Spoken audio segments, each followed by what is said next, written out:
Welcome everyone, this is Mythyw Myth.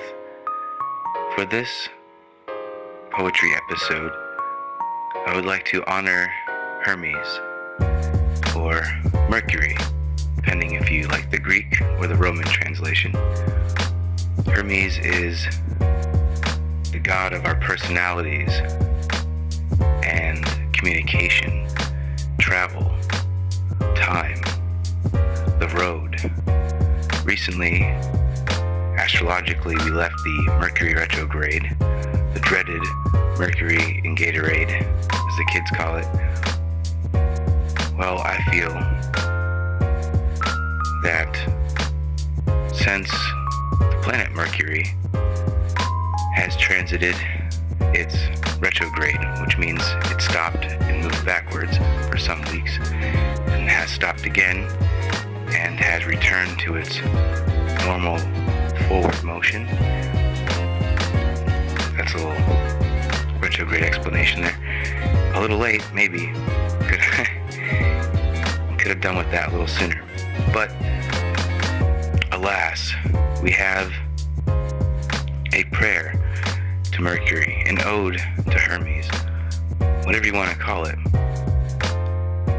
I'd like to narrate for you some poetry in honor of Mercury or Hermes, and then a very, very short mythological story starring Mercury or Hermes. So, with that, I leave you. This is Mythyw Myth presenting a poetry episode of mythology, a lesson, and, if we're lucky, some fun. Enjoy. Ancestors of the future, to the world of gods, mortals, and the dead, I offer the cup of welcome and wisdom. To be a favorite of the gods, to have a guardian of the road, wise counsel, silence, and offer the soul. The rules of conduct, patience taught them, the magic formulas to cure the illnesses, to rouse or calm the inner waves, to make the dead speak, and to gain Mother Nature's love. The soul came to make mortals of them, giving breath, a sight, and the colors of life. None are equal in wisdom to the imagination acquired by questioning and exploring the wide world. The mortal world is not eternal. One day the sound will announce the final battle of time and death between life and eternity. The lords of light will raise the flaming sword, break your bonds and set you free to escape. From the wreckage of the ancient world, a new world was born. To them it was reserved to renew the world. The secrets of the future shown to wise creatures. The future was known. The ruler of the heavens cannot bear the sufferings of Io any longer, and calls his son, born of the Pleiades, and orders him to do away with Argus of the 100 Eyes.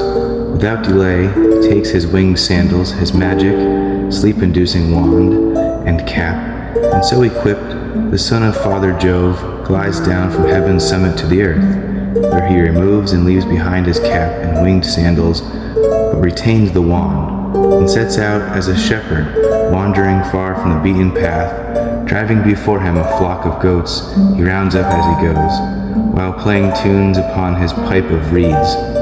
The guardian of Juno is quite taken by this new sound. Whoever you might be, why not come sit with me upon this rock, said Argus of the 100 Eyes, for that flock of yours will find the grass is nowhere greener, and you see that there is shade here suitable for shepherds. Hermes, the grandson of great Atlas, takes his seat and whiles away the hours, chattering of this and that and playing on his pipes. He tries to overcome the watchfulness of Argus, struggling to stay awake. Even though slumber closes down some eyes, some others stay vigilant. And Argus inquired how the reed pipes, so recently invented, had come to be, and Mercury responded. The myth of Pan and Syrinx. On the idyllic mountains of Arcadia, among the Hamadryads of Nanacris, one was renowned, and Syrinx was her name. Often she fled successfully from satyrs and deities of every kind as well, those of the shady wood and fruited plain. In her pursuits and in virginity, Diana was her model, and she wore her robe hitched up and girt above the knees just as her goddess did. And if her bow had been made out of gold instead of horn, anyone seeing her might well have thought she was the goddess, as indeed some did. Wearing his crown of sharp pine needles, Pan saw her returning once from Mount Lycaeus, and began to say, "There remained to tell how the maiden, having spurned his pleas, fled through the trackless wilds until she came to where the gently flowing Ladon stopped her in her flight, how she begged the water nymphs to change her shape, and how the god, assuming that he had captured Syrinx, grasped instead a handful of marsh reeds, and while he sighed, the reeds in his hand, stirred by his own breath, gave forth a similar, low-pitched complaint.